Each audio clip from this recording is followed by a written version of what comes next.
여러분 안녕하세요. 더위가 여전히 엄청나긴 한데 그래도 날이 약간 흐립니다. 그래서 그런지 약간 뭐 덥다는 느낌이 조금 덜 들긴 하는데 뭐 제 느낌일 수도 있고 여러분은 또 다를 수 있겠죠. 뭐 날씨 어플을 보면 많이 내려간 느낌은 아니에요. 한 1도, 2도 정도? 예. 그래서 큰 차이는 없다고 느끼지만 시원한 비가 온다고 합니다. 예, 주말부터 해서 며칠 동안 뭐 비가 온다는 것 같은데 이 비가 내리고 나면은 이제 더위는 좀 한풀 꺾이지 않을까 이제 그렇게 예상이 돼요. 그리고 이제 좀 한 가지 좀 걱정되는 거는 이 더운 날씨에 이제 에어컨 없이 지내는 이제 좀 어렵게 사시는 분들이 많다고 이제 하더라고요. 그래서 저는 지금 시원하고 쾌적한 환경에서 지금 이렇게 영상을 만들고 있고, 예, 밖에서도 이제 아까 외출을 좀 하면서 이제 주로 이제 실내 위주로 이제 다니고 그랬었는데, 예, 그러지 못한 분들, 이제 대개 이제 어르신분들이 많죠. 또 이분들이 이제 근로 능력이랄지 학력이랄지 이런 부분들에서 이제 뭐 중년층이라고 해야 될까요? 상대적으로 그분들에 비해서 젊은 분들, 이제 이런 분들에 비하면 모든 게 좀 많이 부족하잖아요. 예, 그러다 보니까 조그마한 돈이라도 예, 이제 미래가 걱정되니까 이제 함부로 쓰지를 못해요. 뭐 의료 비용이라든지 그리고 앞으로 자기가 벌 수가 없기 때문에 뭐 생기는 뭐 걱정 여러 가지 때문에 그래서 이런 분들에 대해서는 뭐 국가에서 좀 지원이 좀 필요할 것 같고 그리고 이제 뭐 기업들도 뭐 다들 뭐 힘들긴 하지만 뭐 일부 좀 잘 나가는 기업들도 있을 거고 그럴 텐데 좀 이런 문제들에 좀 관심을 갖고 예, 어렵게 힘들게 좀 지내는 분들에 대해서 약간 좀 도움을 좀 주시면 어떨까. 물론 뭐 저도 못 그러고 있어서 제가 뭐 자신 있게 말하진 못하지만은 이제 저도 좀 그래야겠다라는 반성을 좀 했다는 의미고 예, 여러분들도 그런데 좀 관심을 가져봐 주시고 동참해 주시면 어떨까. 그런 얘기로 오늘 한번 좀 영상을 시작해 보려고 해요. 자, 이제 유로 달러 일봉으로 늘 시작했고 오늘도 그렇습니다. 이거 유로 달러 일봉이고요. 이거 글씨가 잘 안 보이는데 잘 보이나요, 그러면? 예, 여기 좀 작죠? 아, 달러 가치가 이제 굉장히 이제 큰 폭으로 오른 거죠. 예, 그러다가 이제 다시 내린 거예요. 그러면서 이제 어느 정도 되돌림을 주고 이제 끝났는데, 어, 꼬리도 없이 이렇게 뭐 양봉이 큰 걸 보면 월요일도 갭상승으로 이제 시작할 가능성이 조금 있겠죠. 그리고 제가 누차 얘기 드렸지만, 근데 뭐 이 영상을 처음 보시는 분들도 계시니까, 예, 달러 가치의 상승이에요. 이 차, 유로 달러 차트에서. 이 차트 하락은 말이죠. 이거는 이제 달러 가치 하락인 거고요. 예, 그래서 이걸 한번 읽어보시면 좋을 것 같은데, 네, 다 읽어보시기 힘드니까, 예, 그렇게 시간을 영상을 정지해 놓고 이제 읽어보시면 좋을 것 같고, 여기 써놓은 말은 뭐냐면 좀 장황하게 써놨는데, 사실 말로써 언급한다면 글은 이렇게 길 필요가 없거든요. 그럼에도 불구하고, 예, 말로서는 좀 부족하고, 글로 이렇게 또 읽는 걸 선호하시는 분들이 계신 것 같아서, 예, 이 부분은 이제 글로 설명을 해봤는데, 이제 통화상이라는 거는 뭐 예컨대 이제 유로 달러라고 할 것 같으면 유럽의 통화와 이제 미국의 통화와의 그 교환 비율이잖아요. 정확하게는 그거가 맞죠. 맞는데 근본적으로는 이제 그 유럽 경제와 미국 경제에 이제 대해서 이제 그 어디가 더 강하냐, 어디가 약하냐 이제 그런 것에 대한 이제 힘을 이제 뭐 상징하는 것들이죠. 예. 그것의 대결이라고 볼 수도 있어요. 어떻게 보면 이게 더 맞는 말이죠. 그래서 제가 여기 써놓은 거 보시면 뭐 유럽에 굉장히 문제가 많아요. 뭐 저출산인 거는 한국이 심각하지만은 뭐 사실 뭐 유럽도 만만치가 않고요. 선진국 치고 뭐 저출산이 안 심한 나라는 없어요. 한국이 최고라는 얘기지 다른 나라들이 안 심하다는 얘기가 아니거든요. 그리고 여러분들도 잘 알다시피 그 선진국이라고 부를 만한 나라들이 가장 많이 모여 있는 대륙이 이제 유럽이잖아요. 예, 그러다 보니까 예, 그런 저출산 문제는 그쪽도 뭐 고령화 뭐 이런 건 뭐 우리보다 더하면 더했지 덜하진 않고요. 이미 우리보다도 일찍 진행됐으니까요. 지금 당장에 우리가 더 심하지만 이제 그게 쌓여갖고 그들보다 더 심해질 것이 확실하다고 이제 보여지니까 지금 우리나라가 문제인 거고, 예, 그냥 지금 현재 진행된 문제로서 현재 지금 심각한 걸로만 따지면 뭐 유럽이 우리보다 덜하지 않아. 뭐 그런 문제를 비롯해서 여러 가지 이제 문제들이 있는데, 제가 여기 써놓은 거 보시면 아시겠지만, 그게 이제 우리나라만의 문제는 아니고, 눈을 돌려서 세계로 보면, 그들도 참 심각하고, 예, 정말로 걱정할 거리가 한둘이 아니다.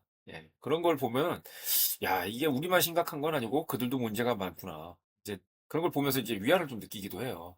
그러니까 내 문제만 지나치게 몰입을 해서 예, 그것만 보고 이제 외부 세상을 보지 않다 보면 다른 사람들은 그냥 멀쩡하게 잘 살아가고 있는 것 같이 보이죠. 우리는 그들의 어떤 속사정을 뭐 그게 개인이든 기업이든 국가든 우리는 그걸 자세히 알지 못하잖아요. 예, 겉에 보여지는 모습만 보면 누가 힘들고 죽겠다고 해서 그렇게 맨날 그렇게 인상 쓰고 다니고, 예, 그렇게 티내고 댕기고 그럴까요? 어렵고 힘든 사람이라고 하더라도 우리가 보는 모습은 뭐 밝은 모습, 건강한 모습이고 잘 차려입은 모습일 수밖에 없죠. 그러니까 이제 그런 모습들만 보고 내 모습을 이제 보다 보면 아무래도 이제 자괴감 드는 게 현실이고 정말 극단적인 선택을 하고 이제 뭐 자학을 하고 뭐 이런 것들은 어 다른 어떤 그 외부의 세계에 대해서 너무 이제 그 저기 깊이 알지 못하고 이제 그런 거에 관심이 없고 내 문제에만 지나치게 몰입해서 그런 게 아닐까라는 생각을 좀 해요. 그래서 자 드리고 싶은 말씀은 뭐냐면 예. 그런 식으로 우리만 심각한 게 아니고 그들도 심각하고 또 좋을 때는 우리만 좋은 게 아니고 그들도 좋고 뭐 이런 경우다 보니까 내가 좋은데 남이 안 좋고 나는 되게 안 좋은데 남들은 좋고 이런 경우는 생각보다 많지 않아요. 진짜 드물어요. 예, 그래서 이 통화성이라는 건 어떤 그런 관계를 나타내주는 어떤 그런 참 뭐라고 해야 될까요? 뭐 함수 관계라고 해야 될까요? 예. 저도 알고만 하는 건지는 저 스스로도 모르겠는데 아 그렇다 보니까 이런 어떤 그 화폐의 가치라는 건 그나라의 이제 국력을 상징하는 것이라고도 볼 수 있다 보니 국력이라는 거 이런 여러 가지를 이제 종합해서 요 하나로 이제 보여주는 거예요. 화폐의 가치라는 건. 그러다 보면 뭐 계속 이제 오르기만 하거나 계속 내리기만 하거나 이런 차트는 만들어진다는 게 거의 불가능이라는 거죠. 예. 모든 게 다 그렇긴 한데 통화상이 특히 더 그렇다는 겁니다. 그런 얘기를 이제 써놓은 거예요. 예, 그렇다 보니 예, 개인들이 단타치기에는 사실 뭐 통화상이 저는 더 적당하다라고 봐요.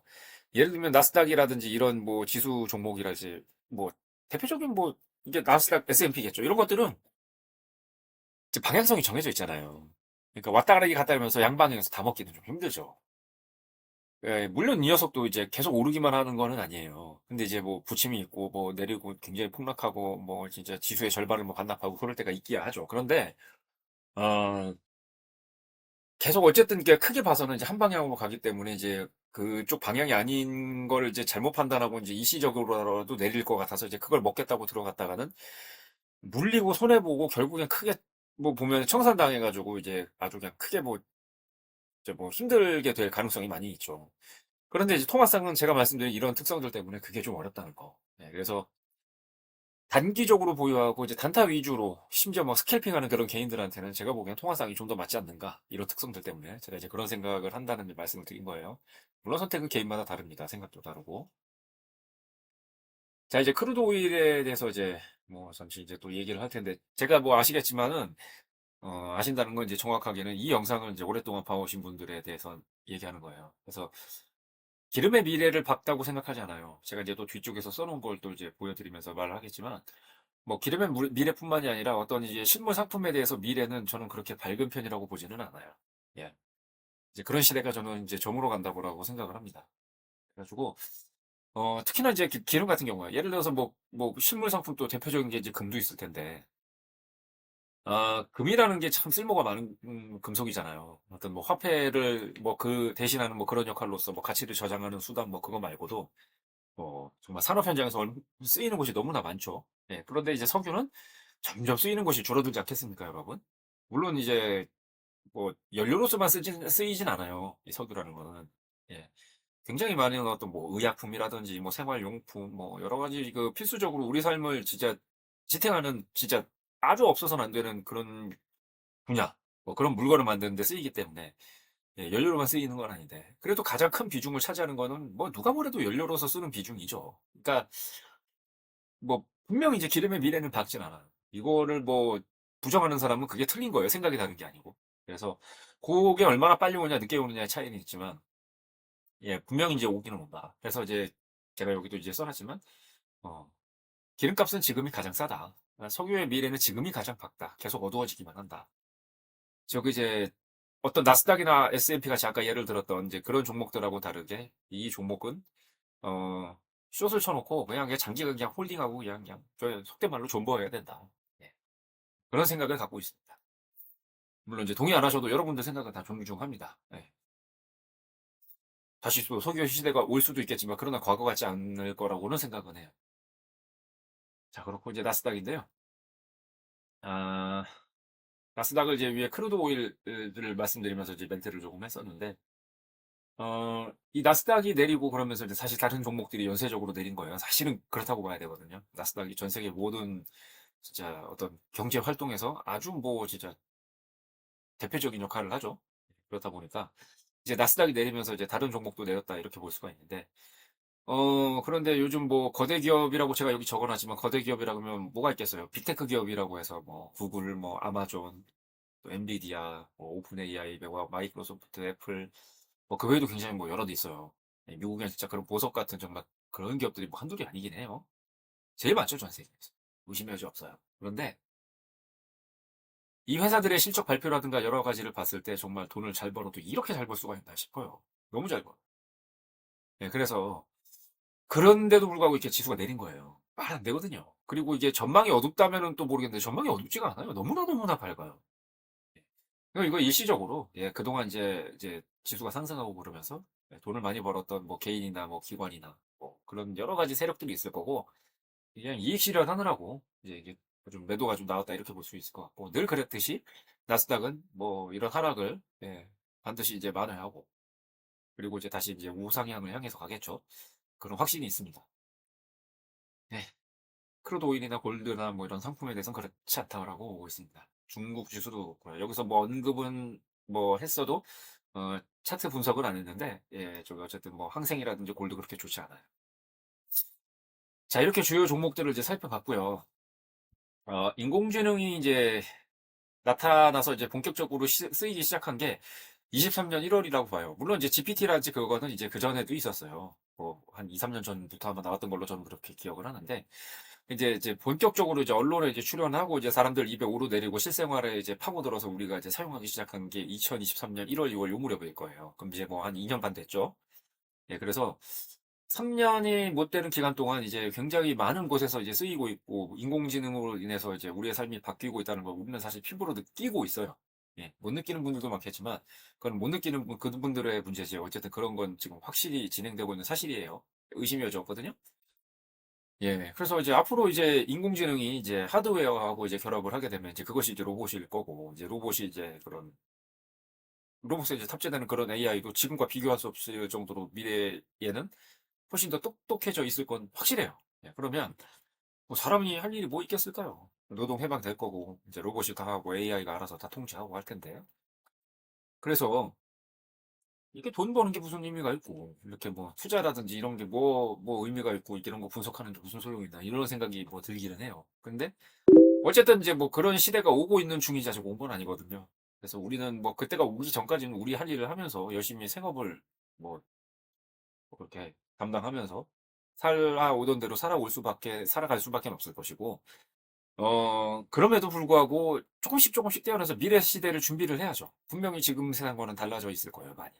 그래서 그런 것에 대한 이야기를 이제, 예, 마지막에 좀 적어봤고, 자, 여기까지 봐주시고 들어주시고 읽어주셔서 너무나 감사하고, 또 다음 주에는 제가 쉴 수도 있어요. 네, 뭐좀 이해를 부탁을 드리고, 예, 더운데 건강 유의하시고, 시원한 날씨가 좀 찾아왔으면 좋겠습니다. 너무 덥습니다. 외출하기 힘드네요. 또 뵙겠습니다, 여러분.